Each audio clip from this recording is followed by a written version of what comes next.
Hi friends, சீரகடி காசு serial இனி வரப்போகிற எபிசோட்ஸ்க்கான அப்புறமா தான் இந்த வீடியோவில் பார்க்க போகிறோம். வாங்க ஃப்ரெண்ட்ஸ் பார்க்கலாம். இப்போது இங்கே ரோகிணி வந்துட்டு மாட்டிக்கினாங்க மீனா கிட்ட. மீனா வந்து ரோகிணியை பயங்கரமாக திட்டிக்கிட்டு இருக்காங்க. ஸோ இனி இந்த குழந்தைய பற்றி கூட கொஞ்சம் கூட நினச்சி பார்க்கல இல்லை அப்படின்னு சொல்லிட்டு திட்டிக்கிட்டு இருக்காங்க. அப்போ வந்துட்டு நான் பண்ணது தப்பு தான், என்னுடைய நியாயத்தை கொஞ்சம் கேளுங்க அப்படின்னு சொல்லிட்டு இங்கே ரோகிணி வந்து சொல்லிட்டு இருக்காங்க. ஆனால் இதை பற்றி கொஞ்சம் கூட வந்துட்டு கேட்காம மீனா வந்துட்டு கண்டிப்பாக நான் சொல்லியே தீருவேன்னு சொல்கிறாங்க. அப்போ கிறிஷோடைய பாட்டி அப்புறம் மகேஸ்வரி இவங்க எல்லாருமே போயிட்டு பேசி பார்க்குறாங்க. என்னதான் இருந்தாலும் அவங்க பண்ணது தப்பு, அவங்க பணத்தை நியாயப்படுத்த முடியாது அப்படின்னு சொல்லிட்டு மீனா சொல்லிட்டு இருக்காங்க. அப்புறம் ரோகிணி வந்துட்டு நான் செத்துறோம் அப்படின்னு சொல்லிட்டு இருக்காங்க. இங்கே பாரு, இந்த குழந்தைக்காக வாச்சு நீ இருந்து தானே ஆகணும் அப்படின்னு சொல்லிட்டேன். அவனை பற்றி இவ்வளோ தூரம் யோசிச்சதுனால தான் நான் இப்படி ஒரு வாழ்க்கையை அமைச்சுக்கிட்டேன் அப்படின்னு சொல்கிறாங்க. அப்படி இருக்கும்போது நீ இந்த குழந்தைய தனியாக இல்லை தவிக்க விட்டுட்டு துபாயில் இருக்க அங்கே இருக்கான்னு போய் சொல்லிட்டு தானே தெரிஞ்ச, அவனை பற்றி கொஞ்சம் கூட நீ அக்கறைப்பட்ட மாதிரி இதில் தெரியலையே அப்படின்னு சொல்லிட்டு இங்கே மீனா வந்து சொல்கிறாங்க. பாருமா, ஏதோ நான் அமைச்சு குடிச்ச வாழ்க்கை அவளுக்கு சரியாக அமையல, அவளாக ஒரு வாழ்க்கையை தேர்ந்தெடுத்துக்கிட்டா. அது வந்துட்டு நல்லா இருக்கணும் அப்படின்றதுக்காக கிறிஷை என்கிட்ட விட்டுட்டு அவள் வந்து இருந்தா. அது சூழ்நிலை எப்படியோ இப்படி மாறிடுச்சு, அதுக்காக அவளை வந்து வீட்டில் சொல்லிடாது, அவள் வாழ்க்கையே நாசமாக போயிடும், இவ்வளோ நாள் எதுக்கு கஷ்டப்பட்டாலோ அதெல்லாம் வீணாக போயிடும் அப்படின்னு சொல்லிட்டு அழுகுறாங்க பயங்கரமாக வந்துட்டு. அப்போது இங்கே ரோகிணி போயிட்டு மீனாவோட காலை பிடிச்சி அழுகுறாங்க. இங்கே பாரு மீனா, ப்ளீஸ் மீனா, என்னை மன்னிச்சிடு, என் பையன் மேலே சத்தியமாக சொல்கிறேன், நான் வந்து வேணும்னே இதெல்லாம் பண்ணலை, என்னோடய சூழ்நிலை அப்படி அமைஞ்சிருச்சு, நீ சொல்கிறது நியாயம்தான், உண்மையை சொல்லி நான் கல்யாணம் பண்ணியிருக்கணும், தப்பு தான். என் மனோஜ் அடுத்த செகண்டே அவர்கிட்ட உண்மையை சொல்ல வேண்டிய சூழ்நிலை எனக்கு அமையலை. மனோஜ் எனக்கு ரொம்ப பிடிச்சிருந்துச்சு, அப்போ அந்த வாழ்க்கையை அமைச்சுக்கணும் அப்படின்றதுக்காக தான் நான் இந்த பொய்யெல்லாம் சொல்லிட்டு நான் மனோஜை கல்யாணம் பண்ணிக்கிட்டேன். எப்படியாச்சு டைம் கிடைக்கும் போது வீட்டில் சூழ்நிலையை சொல்லி கிறிஷியன் கூட கூட்டிகிட்டு போகணுன்னு தான் நானும் நினச்சேன். ஆனால் அதுக்கான சூழ்நிலை எனக்கு இது வரைக்கும் அமையவே இல்லை, அடுத்தடுத்து பிரச்சனைகள் வந்துக்கிட்டே இருந்துச்சு, என்னாலையும் சொல்ல முடியல அப்படின்னு சொல்லிட்டு இங்கே ரோகிணி வந்துட்டு பயங்கரமாக அழுகுறாங்க. அப்போ மீனா இருந்துக்கிட்டு எத்தனையோ சூழ்நிலை வந்தப்பெல்லாம் கூட எப்போவோ இந்த விஷயத்த நாங்களே கண்டுபிடிச்சிருப்போம், எப்படியோ கடவுள் சன்னதியில் இன்றைக்கி வந்து தான் எங்களுக்கு விஷயம் தெரிஞ்சிச்சு, இவ்வளோ நாளாக நீங்கள் தப்பிச்சுக்கிட்டீங்கன்னு சந்தோஷப்படாதீங்க, இப்போ மாட்டிக்கிட்டீங்க அப்படின்னு சொல்லிட்டு மீனா வந்து சொல்கிறாங்க. வேண்டாமா, நான் வேணா உன் காலில் கூட விழுகிறேன் அப்படின்னு சொல்லிட்டு கிறிஷோட பாட்டியும் அவங்களோட காலில் விழுந்து அழுகுறாங்க. ஸோ அப்போ வந்துட்டு மகேஸ்வரி சொல்கிறாங்க, ப்ளீஸ் அவளுடைய சூழ்நிலையும் புரிஞ்சுக்கோங்க, ஒரு பொண்ணாக அவளுடைய ஏக்கமும் கரெக்ட் தானே அப்படின்னு சொல்லிட்டு மகேஸ்வரியும் பேசுகிறாங்க. அப்போ கிறிஷனுக்கிட்ட ஆண்டி வேணாம் ஆண்டி, என் அம்மா ஏதாச்சும் தப்பு பண்ணிட்டாங்களா, ஏன் அம்மாவை அழுக வைக்கிறீங்க அப்படின்னு சொல்லிட்டு கிறிஷ் வந்து பேசுனதுனால மீனாவுக்கு வந்து மனசே கேட்கல. ஸோ கிறிஷ் வந்துட்டு ரொம்ப அழுகிறான் அப்படின்னு சொல்லிட்டு, இங்கே பாரு, இந்த பிஞ்சு முகத்துக்காக தான் போனா போட்டோன்னு உன்னை மன்னிச்சு விட்டுட்டு போகிறேன், பொழைச்சிப்போ, ஆனால் இதுக்கப்புறமும் இந்த மாதிரி ஏதாச்சும் நீ பண்ணணும்னு நினச்ச அவ்வளோதான், நடக்கிறதே இங்கே வேறையாக இருக்கும் அப்படின்னு சொல்லிட்டு மீனா வந்து அங்கேருந்து கோவத்தில் போயிடுறாங்க. அப்போ ரோகிணி வந்து பயங்கரமாக உட்காந்து அழுதுட்டு இருக்காங்க. இதெல்லாம் நடக்கும்னு சொல்லிட்டு தான் நான் வேண்டான்னு சொன்னேன், அப்போவே கேட்டிங்களா நீங்கள், போச்சு இன்றைக்கி மீனாவுக்கு தெரிஞ்ச விஷயம் நாளைக்கு யாருக்காச்சும் தெரிஞ்சிச்சுன்னா அவ்வளோதானே, போனால் போட்டோன்னு பிச்சை போட்டு போயிருக்கா எனக்கு அவள் அப்படின்னு சொல்லிட்டு இங்கே வந்து ரோகிணி அழுகுறாங்க. அப்போ மகேஸ்வரி இருந்துக்கிட்டு, நீ அழுகாத ரோகிணி, அதான் மீனா வந்துட்டு வீட்டில் சொல்ல மாட்டேன்னு சொல்லிட்டாங்கல்ல, நீ கவலைப்படாத, கூடி சீக்கிரத்தில் விஷயத்த நீயே வீட்டில் சொல்லிவிடு அப்படின்னு சொல்லிட்டு இங்கே வந்து மகேஸ்வரியும் சொல்லிட்டு இருக்காங்க. அதுக்கப்புறம் ரோகிணியுமே அழுதுகிட்டு இருக்காங்க.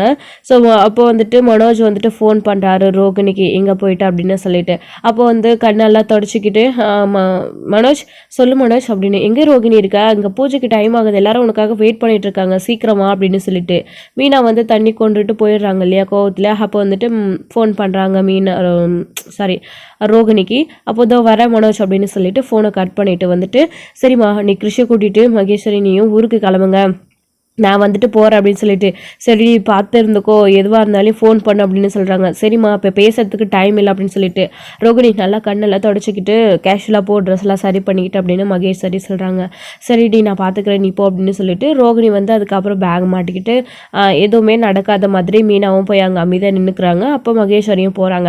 அப்போயும் ஒரு டவுட்டில் என்னாச்சு அப்படின்னு முத்து வந்து கேட்குறாரு இவ்வளோ நேரம் அப்படின்னு. ஒன்றும் இல்லை அப்படின்னு சொல்லி மீனா எதாவது சொல்லி சமாளிச்சிடுறாங்க. கால் வலிக்குதா என்ன ஏதுன்னு முத்து வந்து கேட்குறாரு. அதெல்லாம் ஒன்றும் இல்லைங்க அப்படின்னு சொல்லி சமாளிச்சிடுறாங்க. அதுக்கப்புறம் தான் வந்துட்டு கொஞ்ச நேரத்துலேயே வந்துட்டு இங்கே நம்ம ரோகிணியும் போயிட்டு அங்கே நிற்கிறாங்க. அப்படியே ரோகிணியை பார்த்து மீனா முறைச்சிக்கிட்டே இருக்காங்க. அதுக்கப்புறம் இவங்க 2 பேரும் வந்து பார்த்திங்க அப்படின்னா ஊருக்கு கிளம்புறதுக்காக ட்ரெஸ்லாம் பேக் பண்ணிவிட்டு வீட்டில் வந்து சொல்லிவிட்டு அவங்களுடைய சொந்தக்காரங்க வீட்டில் கிளம்புறோம் அப்படின்னு சொல்லிட்டு வராங்க. இப்படி தீபாவளியை கொண்டாடுறேன்னு சொல்லிட்டு வந்துட்டு இப்படி பாதியிலே வீட்டை விட்டு கிளம்புறீங்களே அப்படின்னு சொல்லிட்டு இருக்காங்க. போக வேண்டிய சுச்சுவேஷன், நாங்கள் போயிட்டு வந்துடுறோம் அப்படின்னு சொல்லிட்டு கிறிஷை கூட்டிகிட்டு போகிறாங்க. ஏன் பாட்டி, நான் வந்து அம்மா கூட தீபாவளி கொண்டாட முடியாது அப்படின்னு கிறிஷ் வந்து பேசிக்கிட்டே வராங்க அவங்களுடைய பாட்டிக்கிட்ட. இன்னொரு நாளைக்கு அம்மா கூட பர்த்டே, அதாவது தீபாவளி கொண்டாடிக்கலாம், நீ கவலைப்படாத கிறிஷ் அப்படின்னு பேசிக்கிட்டே வராங்க. ஸோ அப்படி இருக்கும்போது இங்கே வந்து பூஜை பண்ணி முடிச்சுட்டு சிறப்பாக வந்து முடிச்சிடுறாங்க. அதுக்கப்புறமா எல்லாருமே வந்து ரொம்ப சந்தோஷமாக வந்துட்டு பார்த்திங்க அப்படின்னா வீட்டுக்கு போயிடுறாங்க பூஜையெல்லாம் முடிச்சுட்டு. அங்கே போனதுக்கப்புறமா எல்லாருக்கும் மதியம் சாப்பாட்டுக்காக தடபுடலாக எல்லாருமே சமைச்சிட்ருக்காங்க. அப்போது வந்துட்டு ரோகிணி அங்கே எப்படா மீனா வந்துட்டு வீட்டில் உண்மையை சொல்லிடுவாளோ அப்படின்னு மீனாவுக்கு இப்போ உண்மை தெரிஞ்சிச்சு அப்படின்னு எந்நேரமும் திக்குன்னு இருக்காங்க. ஸோ இப்போ அவங்க இஷ்டத்துக்கெல்லாம் வந்து கதை அளந்து விட முடியாது. நான் இதை பண்ணேன் அதை பண்ணேன், எனக்காக வந்து மேக்கப் போடுறவங்க இதை பண்ணி கொடுத்தாங்க, நான் மனோஜ்க்காக இதை பண்ண வேண்டாம் அப்படின்னு பொய்யே வந்துட்டு இனிமேல் ரோகிணி வந்து சொல்லவே முடியாது. ஏன்னா என்ன பண்ணாலும் மீனா கிட்ட மாட்டிப்பாங்க. ஸோ அதனால் ரொம்ப பயந்துக்கிட்டே வந்து சாதகமாக நின்றுட்டுருக்காங்க ரோகிணி வந்துட்டு. மீனாவுமே எதுவுமே நடக்காத மாதிரி கேஷுவலாக வந்து போனால் போட்டோம் அப்படின்னு மன்னிச்சு விட்டுட்டு, அவளும் ஒரு பொண்ணு அப்படின்றதுனால அமைதியாக வந்துட்டு அவங்க பாட்டுக்கு கிச்சனில் சமைச்சிட்ருக்காங்க. அப்போ முத்து வந்துட்டு இங்கே பின்னாடி சைடு வந்து பார்த்திங்க அப்படின்னா வாழை இலையெல்லாம் வந்துட்டு சாப்பாட்டுக்கு எல்லாருக்கும் எடுத்துகிட்டு வரதுக்காக போகிறாங்க. அது மட்டும் இல்லாமல் மீனாவுக்காக அப்படியே கால்வலி அப்படின்னு சொன்னாங்க இல்லையா, அதுக்காக அப்படியே மாத்திரை வாங்கிட்டு வரலான்னு சொல்லிட்டு அப்படியே வந்து நடந்து போகிறாங்க ரோட் சைடில். மாத்திரை வாங்கிட்டு வரலாம் அப்படின்னு மெடிக்கலுக்கு போயிட்டு மாத்திரை வாங்கிட்டு வந்துட்டுருக்காங்க. அப்போது அந்த வழியாக தான் ஊருக்கு போகிறதுக்காக இங்கே கிறிஷோடைய பாட்டி, கிறிஷு, அதுக்கப்புறம் மகேஸ்வரி இவங்க எல்லாரும் வராங்க. ஸோ அப்போ வந்துட்டு கிறிஷ் வந்து அவங்க பாட்டிக்கிட்டே பேசிக்கிட்டே வராங்க. ஏன் பாட்டி அம்மா வந்து அழுகுறாங்க, மீனா ஆண்டி ஏன் அம்மாவை அடித்தாங்க, அம்மா ஏதாச்சும் தப்பு பண்ணிட்டாங்களா அப்படின்னு சின்ன பிள்ளைக்கு எதுவும் தெரியல. அந்த குழந்தை வந்து குழந்தைத்தனமாக கேட்குது, அதெல்லாம் ஒன்றும் இல்லை அப்படின்னு சொல்லிட்டு நீ அமைதியாக நடுடா கிறிஷ் அப்படின்னு சொல்லிட்டு இன்றைக்கி மீனாவுக்கு தெரிஞ்சதுனால அந்த உண்மையை போட்டுன்னு மன்னிச்சு விட்டுட்டு போயிட்டா. இதுவே அவங்க வீட்டுக்கு விஷயம் தெரிஞ்சால் அவளுடைய சூழ்நிலை அவளுடைய வாழ்க்கையும் என்ன ஆகும். கண்டிப்பாக மீனா மாதிரி அவங்க வீட்டில் இருக்கவங்க மன்னிச்சு விட மாட்டாங்க. இதெல்லாம் இன்னும் எத்தனை நாளைக்குன்னு தெரியல, அவளுடைய வாழ்க்கை இப்படி ஊசலாடிட்டு இருக்கு அப்படின்னு சொல்லிட்டு கிறிஷோடைய பாட்டி வந்துட்டு பேசிக்கிட்டு வராங்க. அந்த சமயத்தில் தான் முத்து கண்ணில் அவங்க பட்டுறாங்க. முத்துவை பார்த்த உடனே ஷாக் ஆகுறாங்க. இப்போ வந்துட்டு இவங்க பேசிட்டு இருக்கிற விஷயம் தான் வந்துட்டு முத்துக்கு தெரிஞ்சிருச்சு அப்படின்னு அவங்க ரொம்ப ஷாக் ஆகுறாங்க. பார்த்தீங்களா உண்மையை மறைச்சிட்டிங்க அப்படின்னு சொல்லிட்டு முத்து கேட்குறாரு. ஸோ அவங்க பேசினதை தான் கண்டுபிடிச்சிட்டாங்கன்னு நினச்சி அவங்க ரொம்ப ஷாக்குறாங்க. முத்து அது வந்து அப்படின்னு சொல்லிட்டு சொல்லும்போது, பார்த்தீங்களா எங்கள் ஊருக்கு, அதாவது எங்கள் பாட்டி ஊருக்கு நீங்களும் வந்திருக்கீங்க, இது உங்களுக்கு சொந்த ஊரா, இது தெரிஞ்ச ஊரா, இங்கே வந்திருக்கிறத நீங்கள் எங்ககிட்ட விஷயத்த சொல்லவே இல்லையே, அன்னைக்கு கோயிலில் பார்த்தப்பவே நீங்கள் விஷயத்த சொல்லியிருந்தா எங்களோடைய சேர்த்து கூட்டிகிட்டு வந்துருப்போம்ல அப்படின்னு சொல்லிட்டு, இங்கே பக்கத்தில் தான் என்னோடய பாட்டி வீடு, வாங்க எல்லோரும் போகலாம், நாங்கள் இங்கே எல்லோரும் தீபாவளிக்காக வந்திருக்கோம், நீங்களும் எங்கள் கூட தான் இருக்கணும் வாங்க அப்படின்னு சொல்லிட்டு முத்து வந்து கூப்பிடுறாரு. இல்லை முத்து வேணாம், அது சரி வராது, நாங்கள் கிளம்புறோம் அப்படின்னு சொல்லிட்டு கிறிஷோட பாட்டி சொல்கிறாங்க. அப்போ கிறிஷ் ஓடி போய் முத்து கிட்ட ஒட்டிக்கிறாங்க. பாட்டி நம்ம முத்து அங்கிள் கூடவே போகலாம், முத்து அங்கிள் கூடவே தீபாவளி கொண்டாடலாம் அங்கிள் அப்படின்னு சொல்லிட்டு. கிறிஷே எப்படிடா இருக்க அப்படின்னு சொல்லிட்டு, நீ கவலையே படாத, அங்கிள் கூட தான் நீ தீபாவளி கொண்டாடணும் அப்படின்னு சொல்லிட்டு அவங்களும் வந்துட்டு கிறிஷ் தூக்கி வச்சுக்கிட்டு பேசிக்கிட்டு இருக்காங்க. அப்போது இல்லை முத்து அதெல்லாம் வேண்டாம் அப்படின்னு சொல்லிட்டு, இங்கே பாருங்கள் எங்கள் வீட்டில் யாரும் எதுவும் சொல்ல மாட்டாங்க, மீனா நீங்கள் வந்திருக்கிற விஷயம் தெரிஞ்சால் ரொம்ப சந்தோஷப்படவா, நீங்கள் வாங்க மீனாவுக்கு நான் சர்ப்ரைஸாக கூட்டிகிட்டு போய் காட்டுறேன் அப்படின்னு, நீங்களும் வாங்க பார்லர் அம்மாவும் இங்கே தான் இருக்காங்க அப்படின்னு சொல்லிட்டு மகேஸ்வரியையும் கூட்டிகிட்டு வராங்க. முத்து வந்துட்டு வற்புறுத்தி நீங்கள் வாங்கன்னு சொல்லிட்டு கூட்டிகிட்டு வராங்க. அப்போ முத்து வந்துட்டு வீட்டில் வந்து மீனா சமைச்சிட்டு இருக்கும்போது, அப்பா மீனா இங்கே பாருங்களேன், நம்ம வீட்டுக்கு முக்கியமான 3 விருந்தாளிங்க வந்திருக்காங்க அப்படின்னு சொல்லிட்டு, யாருடா அது முத்து அப்படின்னு சொல்லிட்டு இங்கே நம்ம முத்துவோடைய அப்பா வந்துட்டு அண்ணாமலை வந்து கேட்டுட்ருக்காரு. அப்போது வந்துட்டு உள்ளே வாங்க, ஏன் அங்கேயே நின்றுட்டுருக்கீங்க அப்படின்னு சொல்லும்போது மகேஸ்வரி, கிறிஷோட பாட்டி இவங்கெல்லாம் வராங்க. இவங்கள பார்த்த உடனே இவங்களுடைய, அதாவது அண்ணாமலைக்கு ரொம்ப சந்தோஷமாக இருக்குது, மீனாவுக்கு அது ஷாக்காக இருக்குது, ரோகிணிக்கு ஷாக்காக இருக்குது. ஏன்னா இவங்க ஊருக்கு போயிருப்பாங்கன்னு பார்த்தா முத்து கண்ணில் மாட்டிக்கிட்டாங்களே, முத்து வீட்டுக்கே கூட்டிகிட்டு வந்திருக்கானே, இப்போ என்னெல்லாம் நடக்க போகுது அப்படின்னு சொல்லிட்டு ரோகிணி அப்படியே ரொம்ப பயந்துக்கிட்டு நிற்கிறாங்க. மீனாவை பார்த்த உடனே அப்படியே பார்த்து முறைக்கிறாங்க, என்னங்க என்ன திடீர்னு அப்படின்னு.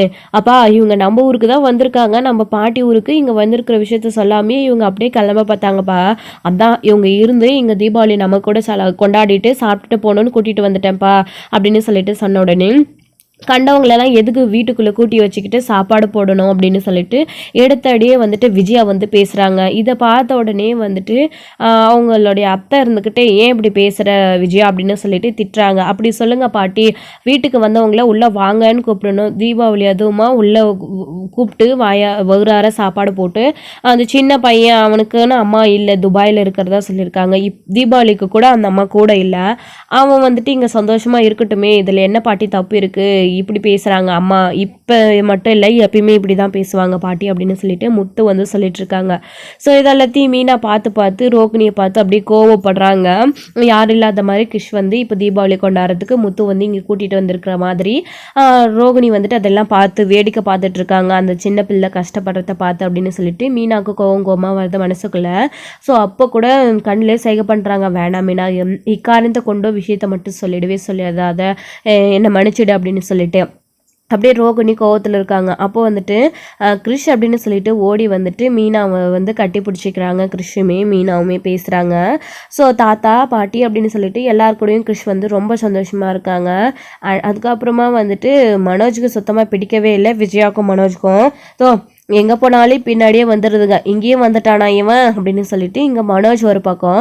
ஸோ அதெல்லாத்தையும் பார்த்து ரோகிணி வந்து ரொம்ப ஃபீல் பண்ணுறாங்க. இந்த அளவுக்கு வந்துட்டு கிருஷ் மேலே கொஞ்சம் கூட பாசமே இல்லாமல் நடந்துக்கிறாங்க அத்தையும் மனோஜும். இந்த உண்மை தெரிஞ்சால் எப்படி வந்து கண்டிப்பாக கிருஷை ஏற்றுக்க மாட்டாங்க அப்படின்னு சொல்லி ரொம்ப ஃபீல் பண்ணி அழுகிறாங்க. வந்துட்டு எப்படி ஏற்றுப்பாங்க அப்படின்னு சொல்லி ஃபீல் பண்ணுறாங்க. அப்போ தான் இருந்துக்கிட்டு கிறிஸே உனக்காக நான் என்ன செஞ்சுருக்கேன் பார்த்தியா, அதாவது பலகாரம் செஞ்சுருக்கேன், நீ சாப்பிட்றியா, உனக்கு பிடிக்கும்ல அப்படின்னு சொல்லிட்டு மீனா வந்து ரொம்ப சந்தோஷமாக இருக்காங்க. அதுக்கப்புறமா எல்லாரும் வயிறார சாப்பிட்டு முடிச்சதுக்கப்புறமா நைட்டு தீபாவளி கொண்டாடுறதுக்காக எல்லாருமே பட்டாசு வெடிச்சிட்ருக்காங்க. அப்போது வந்துட்டு கிறிஷ் அதாவது கிறிஷ் வந்து பார்த்திங்க அப்படின்னா ரோகிணியோட கையை பிடிச்சிக்கிட்டு அம்மா அப்படின்னு சொல்கிறாங்க. கிறிஷ் இங்கே பாரு, எப்படியெல்லாம் கூப்பிடக்கூடாது சரியா, யாராச்சும் பார்த்துட்டா பிரச்சனை ஆகிடும் சரியா, நீ போ பாட்டுக்கிட்டிக்கே அப்படின்னு சொல்லிட்டு ரோகிணி வந்து கையை எடுத்து விடுறாங்க. மீனா வந்து சட்டுன்னு அப்போ உள்ளே வந்துடுறாங்க. அந்த பிஞ்சு குழந்தை அம்மாவுக்காக எப்படி ஏங்குது பார்த்தியா, அவங்க கூட சேர்ந்து தீபாவளி கொண்டாடணும்னு அது அவ்வளோ ஆசைப்படுது. ஏன் அது கூட சேர்ந்து ஒரு பட்டாசு கூட உன்னால் வெடிக்க முடியாதா, அவங்க கூட சேர்ந்துக்கிட்டு, ஏன் வீட்டில் இருக்கிறவங்க எல்லாரும் என்ன சொல்லுவாங்க, அப்படியே சொன்னால் என்ன தெரியட்டுமே உண்மை அப்படின்ற மாதிரி மீனா சொல்கிறாங்க. ஏன் மீனா, என்னுடைய சூழ்நிலை தெரிஞ்சும் இப்படி பேசுகிறீங்க, அவனுடைய நியாயம் வந்துட்டு அவனுடைய ஆசை நியாயம் தான், இல்லைன்னு சொல்லலை, அதுக்காக வந்துட்டு அத்தைக்கும் மனோஜுக்கும் தெரிஞ்சால் என்ன ஆகும் அப்படின்னு சொல்லிட்டு தெரிய வேண்டியது போனால் போட்டோன்னு மன்னிச்சு விட்டுருக்கா அப்படின்னு சொல்லிட்டு மீனா வந்துட்டு நீ வா கிருஷ்ணே, நான் உனக்கு பத்தாப்பு கொளுத்தி தரேன் அப்படின்னு சொல்லிட்டு பட்டாசு வெடிச்சிட்ருக்காங்க. அப்போது முத்துமே இருந்துக்கிட்டு ரொம்ப சந்தோஷமாக வந்துட்டு பட்டாசு வெடிச்சிட்ருக்காங்க. ஸோ பட்டாசு வெடித்து கொஞ்சம் நேரத்துலேயே வந்து டயர்டாகிடுது. அதாவது பெரியவங்க யாரும் வெடிக்கிறதில்ல, இவங்க மட்டும்தான் மீனா, ரோகிணி, மனோஜ், ஸ்ருதி இவங்க மட்டும்தான் வெடிச்சிட்ருக்காங்க. கிறிஷ் ஆனால் கிறிஷோட பாட்டியும் மகேஸ்வரியும் என்ன பண்ணுறதுன்னு தெரியாமல் அப்படியே தவிச்சு போய் உட்காந்துட்ருக்காங்க. அப்போ தான் ரோகிணி இருந்துக்கிட்டு அவங்க 2 பேரையும் தனியாக பார்த்து பேசுகிறாங்க. என்னம்மா இதே நான் உங்களை ஊருக்கு தானே போக சொன்னேன், ஏற்கனவே மீனாக்கு விஷயம் தெரியும், நானே எப்படா மாட்டிப்போன்னு தெரியாமல் இங்கே இருக்கேன், நீங்கள் 2 பேரும் இந்த எதுக்கு இங்கே வந்திருக்கீங்க அப்படின்னு. நாங்கள் என்ன பண்ண முடியும், நாங்கள் போகிற வழியில் முத்து எங்களை பார்த்துட்டான், வறுப்பூர் இங்கே கூட்டிகிட்டு வரும்போது நான் என்ன பண்ண முடியும் அப்படின்னு சொல்லிட்டு, அம்மா ஏதாச்சும் சாக்கு சொல்லிட்டு போயிருக்கலாம் இல்லைம்மா அப்படின்னு சொல்லிட்டு, ரோகிணி புரிஞ்சுக்கோடி, முத்து எங்களை பார்த்த உடனே விடாப்பிடியாக கூட்டிகிட்டு வந்துட்டாரு, நாங்கள் என்ன பண்ண முடியும் அப்படின்னு மகேஸ்வரியும் சொல்கிறாங்க. அதுக்கப்புறம் தான் மீனாவுமே இருந்துக்கிட்டு இங்கே பாருங்க, என் புருஷன் கூட்டிகிட்டு வந்தார், அதுதான் விதின்னு சொல்கிறது, உங்களை எங்கே கொண்டு வந்து சேர்க்கணுமோ அங்கே தான் கடவுளே சேர்த்துருக்கு. இங்கே பாருங்கள் கிறிஷ் இன்னைக்காச்சே அவன் அம்மா கூட இருந்து சந்தோஷமாக தீபாவளியை கொண்டாடட்டும், தயவு செஞ்சு அந்த பிஞ்சு பிள்ளையை பிரித்து கூட்டிகிட்டு போகணுன்னு மட்டும் நினைக்காதீங்க, அப்புறம் நடக்கிற எதுக்கும் நான் பொறுப்பு கிடையாது அப்படின்னு மீனா வந்து அங்கே அவங்கக்கிட்ட பேசிட்டு போயிடுறாங்க. பாத்தியம்மா மீனா எப்படி பேசுகிறா அப்படின்னு சொல்லிட்டு, இவ்வளோ நாள் வரைக்கும் ஆண்டிக்கிட்டேயும் மனோஜ்கிட்டையும் நான் என்ன பேசுகிறேனோ அதுதான், இப்போது என்னுடைய குடுமி வந்து மீனா கிட்ட அவள் என்ன சொன்னாலும் நான் ரிமோட் பொம்மை மாதிரி ஆடிதாம ஆகணும் அப்படின்னு சொல்லிட்டு, இங்கே இருக்கிற வரைக்கும் தயவு செஞ்சு எப்படியாச்சும் கிறிஷை பத்திரமா பார்த்துட்டு இருந்துட்டு கூட்டிகிட்டு போயிடு அப்படின்னு சொல்லிட்டு இங்கே வந்து ரோகிணி வந்துட்டு பேசிகிட்டு இருக்காங்க. அதுக்கப்புறம் தான் வந்துட்டு இங்கே அப்படி எல்லாரும் வாங்க உட்காந்து சாப்பிடலாம் அப்படின்னு சொல்லும்போது தாத்தா பாட்டி கூட கிறிஷ் வந்துட்டு ஓடி ஓடி துள்ளி குதிச்சுட்டு விளையாடிக்கிட்டு இருக்காங்க. பாட்டி அப்படின்னு சொல்லிட்டு முத்துவோடைய பாட்டி கூடயும் வந்து நல்லாவே வந்து ஒட்டிக்கிறாங்க. கிறிஷ் வந்துட்டு குட்டி பையா வாடா இங்கே, உனக்கு என்ன வேணும் அப்படின்னு சொல்லிட்டு அவங்களுமே பார்த்து பார்த்து பண்ணுறாங்க. ஸோ கிறிஷை வந்து இந்த வீட்டில் எல்லாருக்குமே பிடிச்சிருக்கு. ஸோ தீபாவளி அப்படின்றதுனால எல்லாருக்கூடையும் ஃபோட்டோ செல்ஃபி இதெல்லாம் கூட எடுத்துகிட்டு இருக்காங்க. அப்போது இங்கே விஜயாவுக்கு இதை சுத்தமாக பிடிக்கல, என்னம்மா இது அங்கே தான் கூட்டிகிட்டு வந்து கூத்தடிக்கிறாங்க அப்படின்னா ஊருக்கு வந்த இடத்துலையும் நிம்மதி இல்லாமல் எங்கேயும் கூட்டிகிட்டு வந்து அதுவும் இந்த தீபாவளி கொண்டாடுற சந்தோஷமான நாளில் இவங்க யாரையோ கூட்டிகிட்டு வந்து வீட்டுக்குள்ளே வச்சுட்டு இந்த பையனை வேறு கூட்டிகிட்டு வந்துச்சுன்னு இவன் இந்த அட்டகாசம் பண்ணிட்டு இருக்கானே அப்படின்னு சொல்லிட்டு இங்கே மனோஜ் வந்து பார்த்தீங்க அப்படின்னா விஜயா கிட்ட பேசிகிட்டு இருக்காங்க. என்னடா பண்ண முடியும், என் அத்தையை எதிர்த்து என்னால் எதுவும் பேச முடியாது, பத்தாததுக்கு உன் அப்பா வேற, என்ன பண்ணுறது, எல்லாம் தலையெழுத்து அனுபவிச்சு தான் ஆகணும் அப்படின்னு சொல்லிட்டு இருக்காங்க. அப்புறம் யார் இல்லாத நேரமாக பார்த்து பாட்டி அப்படின்னு அன்பா கிருஷ் வந்து பேசும்போது இங்கே ரோகிணி அதாவது விஜயா வந்து பார்த்தீங்க அப்படின்னா யாருக்கு யார் பாட்டி கையை எடு அப்படின்னு சொல்லிட்டு கையை உதறி விடுறாங்க. இதை பார்த்த மீனாவுக்கு கடுப்பாகுது. அவன் சின்ன பையன் தானே, பாட்டின்ற உரிமையில தானே அவங்க கையை பிடிச்சான், ஏன் நீங்கள் அவனை அப்படியே தள்ளி விடுறீங்க அப்படின்னு சொல்லிட்டு, யாருக்கு யாரடி பாட்டி, இவன் என்ன எனக்கு பேரனா என்ன, நான் இவன் கையை பிடிச்சிக்கிறதுக்கு, அவள் பாட்டி அங்கே இருக்கால, போய் அவ கூட விளையாடட்டும், என்னையே பிடிக்கிறான் அப்படின்ற மாதிரி, ஏன் நீங்களும் பாட்டி தானம் தானே அவனுக்கு, நீங்களும் பாட்டி தானே அவனுக்கு அப்படின்னு சொல்லிட்டு மீனா கேட்குறாங்க. இதை பார்த்துட்டு ரோகிணிக்கு ஷாக் ஆகுது. மீனா வந்து இப்படி சொல்கிறாங்களே, உண்மையை சொல்லிடுவாளா அப்படின்னு சொல்லிட்டு, என்னடி உளாரிட்டு இருக்க, நான் இவனுக்கு பாட்டியா அப்படின்னு சொல்லிட்டு, ஆமாம் அப்படின்னு சொல்லிட்டு இங்கே நம்ம மீனா வந்து சொல்கிறாங்க. அப்போ தான் இங்கே அண்ணாமலை வீட்டில் இருக்கிறவங்க எல்லாருமே அங்கே இருக்காங்க. என்னாச்சு அப்படின்னு சொல்லிட்டு முத்துவிலேருந்து பாட்டி வரைக்கும் கேட்குறாங்க. அப்போது ஒன்றும் இல்லை பாட்டி, கிருஷ் யார், இவங்களுடைய பேரை, அவனுக்கு என்ன ஆச்சு, இவங்களும் பாட்டி தானே, கிருஷ்ண வந்து கையை பிடிச்சி விளையாடுறப்போ இவங்க வந்து தள்ளி விடுறாங்க அப்படின்னு சொல்லிட்டு, மீனா அவங்க எப்பயுமே அப்படி தானே, கிருஷ்ண என்னைக்கு தான் உங்களுக்கு பிடிச்சிருக்கு அப்படின்னு சொல்லிட்டு, அதுக்குன்னு தீபாவளி ஏதோ பாசமாக கிருஷ்ண விளையாட கூப்பிடுறான், அப்போ கூடவா இப்படி பேசுவாங்க அப்படின்னு சொல்லிட்டு இங்கே வந்து மீனாவுமே சொல்லிட்டு இருக்காங்க. அந்த சமயத்தில் தான் ஏன் இப்படி நடந்துக்கிறீங்க அப்படின்னு சொல்லிட்டு எல்லாருமே விஜயா கிட்ட வந்து கோவப்பட்டு பேசுகிறாங்க. அவங்க மேலே கோவப்பட்டதில் என்னவும் ஆக போகிறது இல்லைங்க. ஒரு விதத்தில் கிருஷ் வந்து உண்மையிலே வந்துட்டு அவங்களுக்கு பேரன் தானே அப்படின்னு சொல்கிறாங்க மீனா. இது கேட்ட உடனே எல்லாருக்குமே ஷாக் ஆகுது. மீனா என்னம்மா பேசுகிற நீ அப்படின்னு சொல்லிட்டு கிருஷோட பாட்டி உடனே கேட்குறாங்க. நீங்கள் வாயை மூடிட்டு அமைதியாக இருங்க, இதுக்கு மேலேயும் என்னால் பொறுமையாக இருக்க முடியாது, போனால் போகட்டும்னு ரோகிணியை மன்னிச்சு விட்டேன்.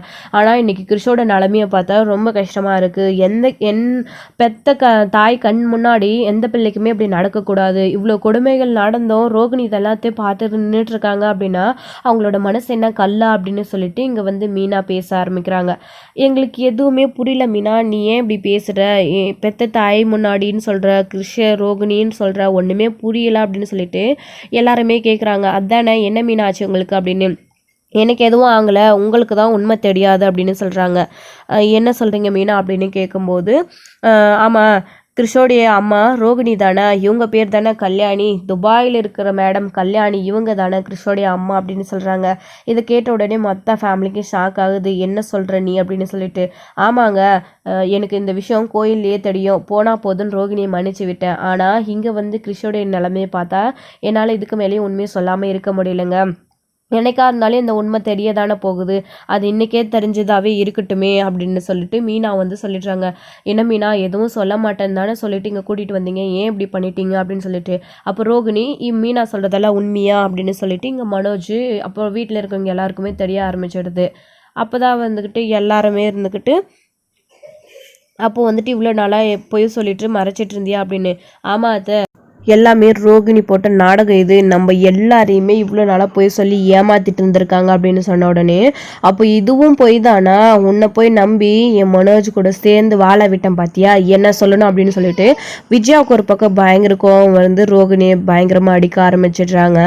ஸோ முத்துக்கும் இந்த விஷயத்த வந்து ஷாக்கிங்காக இருக்குது. முத்துக்கு வந்து ஏற்றுக்கவே முடியல. என்ன மீனா இதெல்லாம் எப்போ நடந்தது அப்படின்னு சொல்லிட்டு மீனா கிட்ட எல்லா விஷயங்களையும் கேட்டு வந்து தெரிஞ்சுக்கிறாங்க. கேட்ட உடனே முத்துக்குமே ஷாக்காக இருக்குது. அப்போ அம்மா இருக்காங்களா கிருஷ் அப்படின்னு சொல்லிட்டு கிருஷை கட்டி பிடிச்சி முத்து வந்து அழுக ஆரம்பிக்கிறாங்க. ஸோ இந்த விஷயம் கேள்விப்பட்டு மொத்த ஃபேமிலியுமே பயங்கர ஷாக்கில் இருக்காங்க. ஸோ இதோட இந்த எபிசோட் வந்து முடிச்சிருக்காங்க. அடுத்தடுத்த எபிசோடில் அவங்களோட ரியாக்ஷன் என்னவா இருக்க போகுது, ஸோ அவங்களாம் என்ன பண்ண போகிறாங்க அப்படின்றத வெயிட் பண்ணி நெக்ஸ்ட் வீடியோவில் பார்க்கலாம் ஃப்ரெண்ட்ஸ். தேங்க்யூ. இந்த வீடியோ உங்களுக்கு பிடிச்சிருந்தா லைக் பண்ணுங்கள், ஷேர் பண்ணுங்கள், கமெண்ட் பண்ணுங்கள்.